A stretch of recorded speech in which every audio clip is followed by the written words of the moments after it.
Donc je m'appelle Caroline Mayen, je lance ma marque Mazatl, donc création et confection de sacs.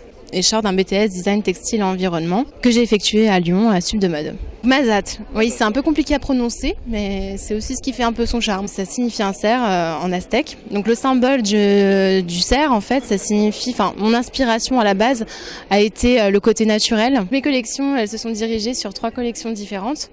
Donc la première, elle a été dirigée sur des inspirations par rapport au désert, principalement celui du Salar qui se situe en Bolivie. Donc j'ai cherché en fait à retranscrire l'esprit, mon univers mêlé en même temps au paysage qu'on pouvait voir à travers le désert. Donc le côté fissure, craquelure, que j'ai cherché à retranscrire au niveau du cuir. Donc j'ai choisi un cuir assez spécial, donc le cuir de veau, mais qui est embossé façon croco. Ensuite, deuxième collection qui a été dirigée, que j'ai intitulée Dessus-dessous.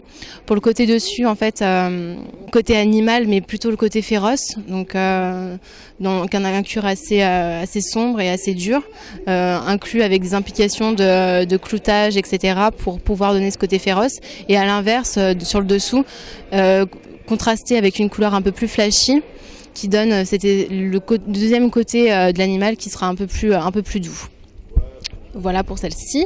Et ensuite, troisième collection dirigée sur les Indiens d'Amérique, donc celle qui est un peu plus, qui est pour moi la plus aboutie, dirigée principalement sur les teintes, l'harmonie des couleurs, des inspirations au niveau des habits des différentes ethnies, des colliers aussi très très colorés, et même au niveau, tout ce qui est qui correspond aux ornements. Donc j'avais choisi de présenter ce soir un des sacs qui pour moi était le plus représentatif de la collection, donc le sac Hill, qui fait référence plutôt aux collines, aux appels des Indiens à l'époque, qui avait un côté un peu nébuleux. J'ai cherché parfois à retranscrire sur mes photos. Merci à Artilinki, puisque c'est eux qui m'ont accueilli ce soir, et puis voilà quoi. Donc merci Artilinki.